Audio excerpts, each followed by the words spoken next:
Alhamdulillahi Rabbil Alamin Ar-Rahmanir Rahim Maliki Yawm. Assalamualaikum warahmatullahi wabarakatuh. Kembali lagi di channel Jonan Klenan. Kali ini saya akan membahas mengenai wali Allah. Tapi sebelum saya mulai, minta dukungannya dengan subscribe agar bikin video tambah semangat. Nanti kalian akan menonton video yang sudah Ustadz siapkan di channel Ustadz. Kali ini kita akan belajar mengenai wali Allah. Wali itu ada dua ya, ada wali Allah, ada juga wali setan. Apa yang dimaksud dengan wali Allah? Mari kita belajar.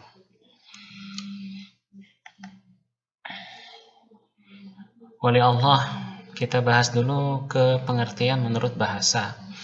Jadi di dalam Islam itu mesti ya, segala macam lini ilmu di dalam Islam itu ada terminologi atau pengertian menurut bahasa, ada juga pengertian menurut istilah. Kenapa?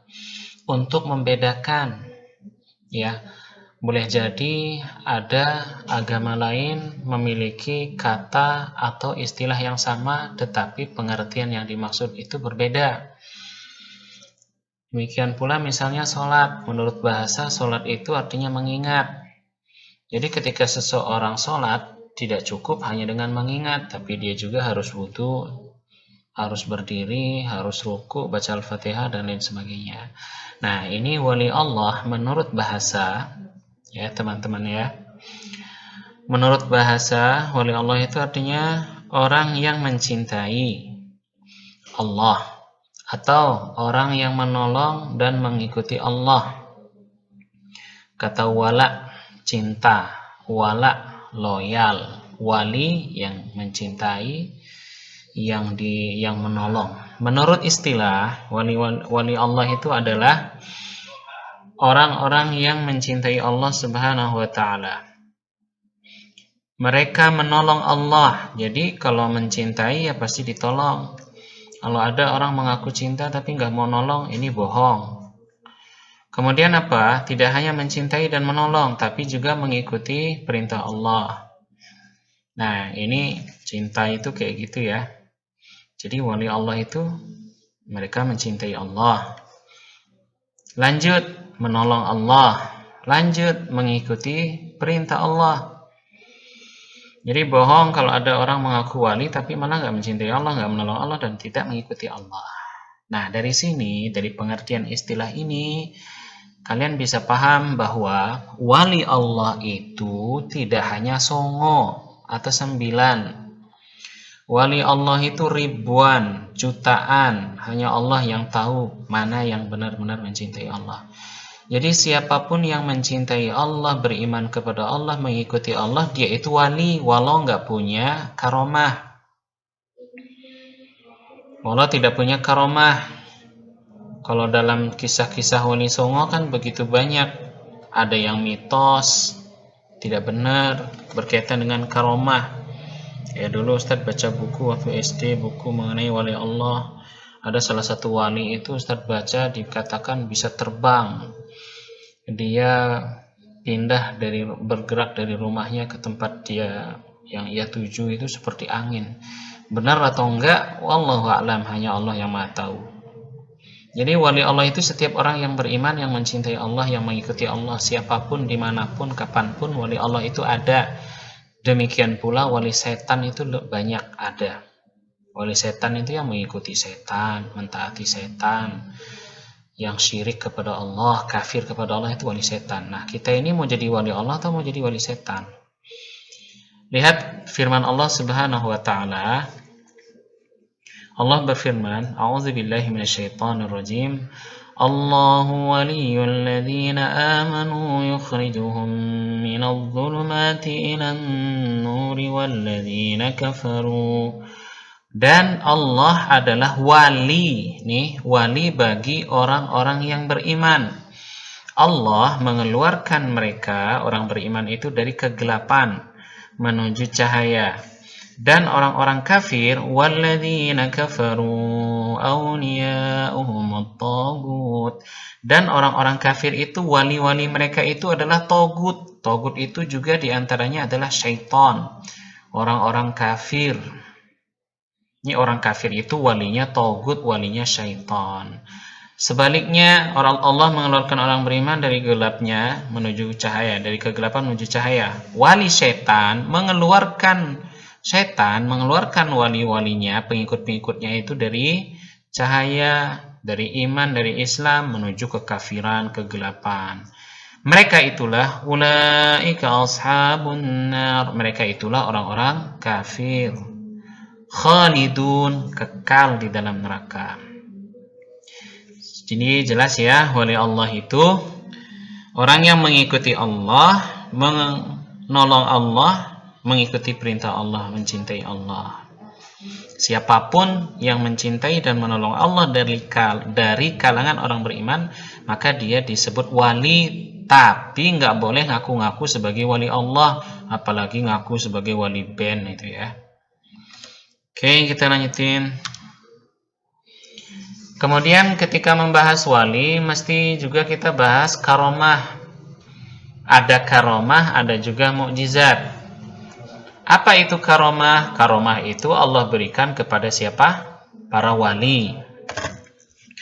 Karomah diberikan kepada para wali. Mukjizat diberikan kepada para nabi. Karomah artinya penghormatan dan kemuliaan. Jadi Allah berikan karomah kepada wali untuk itu kemuliaan dan kehormatan dari Allah. Ya, karomah merupakan kejadian luar biasa.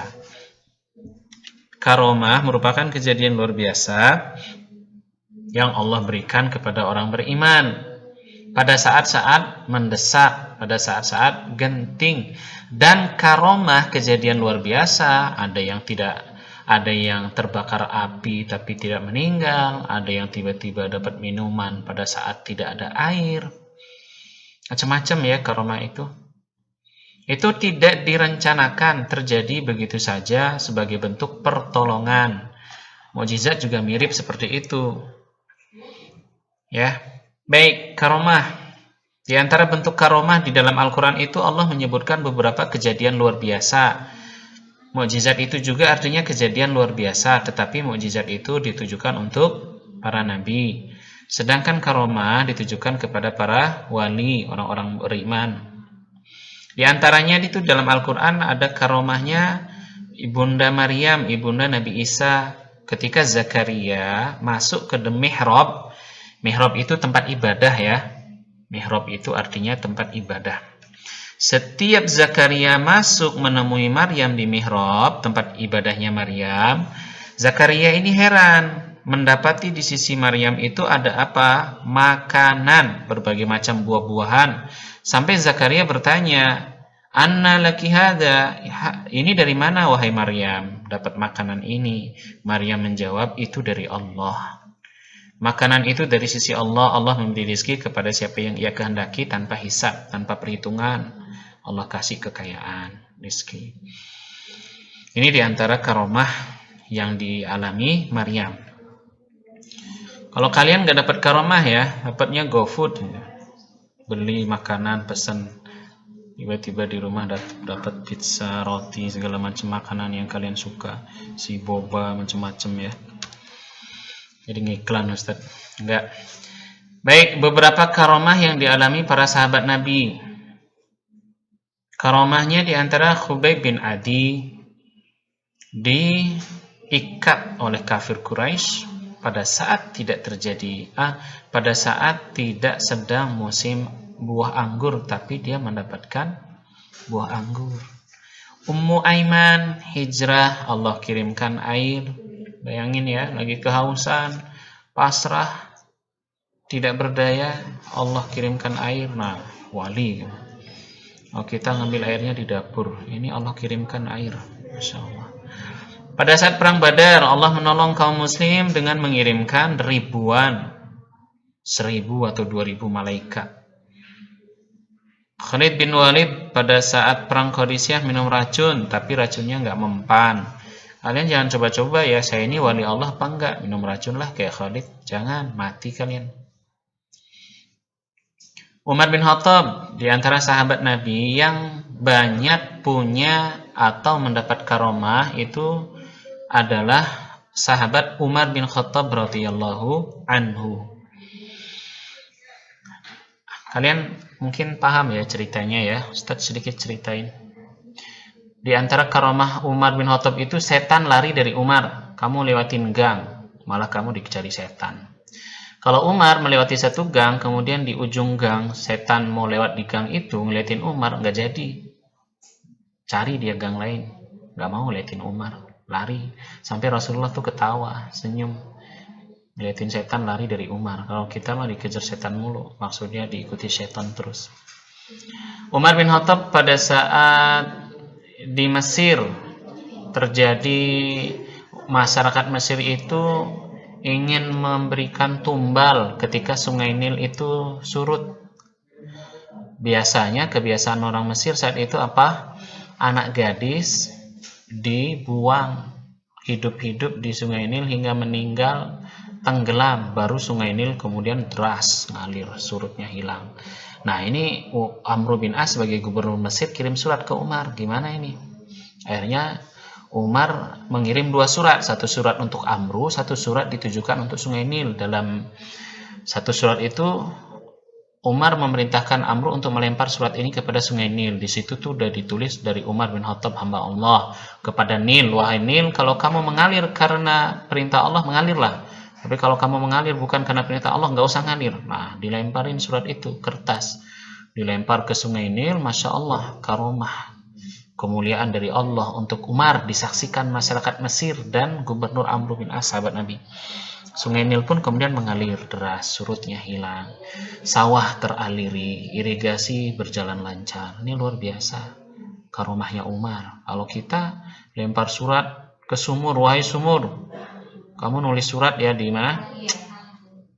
Nulis surat, kemudian kamu lempar suratnya ke sumur, isi suratnya, wahai sumur, mengalirlah. Ya nggak bakal mengalir sampai penuh sumur itu, isi dari suratmu nggak ada yang ngalir-ngalir. Kita nggak dicintai Allah. Umar bin Khattab. Dan masih banyak lagi karomah dari Umar bin Khattab radhiyallahu anhu. Baik. Karomah itu kekhususan karomah. Karomah itu keutamaan yang Allah berikan kepada salah seorang dari hambanya. Allah hanya memberikan kepada orang beriman yang beramal soleh. Jadi kalau ada pesulap, dukun, mentalis dan lain sebagainya itu terbang, itu bantuan jin. Karomah datang dengan sendirinya, tidak bisa dipelajari, nggak bisa ya. Kamu belajar biar dapat karomah, nggak bisa. Itu datang sendiri tanpa direncanakan. Allah memberikan pertolongan dan kehormatan berupa karomah. Jadi kalau ada orang belajar ilmu kekebalan biar kebal, nah ini wali setan, bukan wali Allah. Itu bukan karomah, itu dari setan. Auzubillahi minasyaitonir. Dan ketiga, karomah itu tidak berulang-ulang. Ya, banyak itu para penggemar wali-wali itu yang berlebihan mencintai wali. Bahkan sampai ada, saya Ustadz baca pernah, salah satu wali dikatakan ya, bentar lagi saya akan keluar, tapi kalian jangan kaget ketika melihat ada sesuatu di samping saya. Setelah dipoto, di samping orang itu ada harimau. Nah, itu bukan harimau, itu setan, jin berubah jadi harimau. Nah, itu bukan wali Allah, wali setan. Gak bisa direncanakan, tidak bisa berulang-ulang, tetapi dia datang tiba-tiba sebagai bentuk pertolongan Allah. Kemudian yang terakhir, dukun, pesulap, mentalis bukan wali. Kalau pesulap, ada yang murni keahlian dan keterampilan tangan, kecepatan tangan. Jadi kita tidak bisa mengeneralisir, menghukumi semua pesulap itu dukun, bantuan jin, enggak. Ada yang keterampilan tangan, ada yang keahlian, kecepatan tangan, kreatifnya luar biasa ya. Pesulap itu ada yang seperti itu. Ada juga yang aneh-aneh seperti makan beling, macam-macam yang aneh-aneh, bisa terbang, Yang bisa terbang tuh pun kadang ya ada yang murni tipuan mata, maksudnya murni keahlian, ada juga yang pakai jin. Nah, kalau dukun, nauzubillah. Mentalis nih, sekarang istilahnya udah keren ya. Dukun atau pesulap sekarang itu disebut juga dengan mentalis. Kayak Roy siapa namanya itu? Ya, ini wali setan, wali jin semua ini. Tapi yang ironinya sekarang orang lebih senang nontonin dukun daripada nontonin acara-acara Islami. Follower subscribernya si dukun lebih besar, penontonnya lebih banyak ribuan daripada penonton yang nonton konten-konten Islami. Ya, inilah fenomena akhir zaman. Demikian pelajaran kita pada kali ini. Ya, kita lanjutkan nanti. Silahkan kalian boleh komentar di bawah, boleh dengan pertanyaan, boleh juga dengan kesimpulan atau review mengenai wali Allah Subhanahu wa taala. Demikian untuk video kita kali ini, pembelajaran mengenai wali Allah Subhanahu wa taala. Sampai jumpa di video berikutnya. Assalamualaikum warahmatullahi wabarakatuh.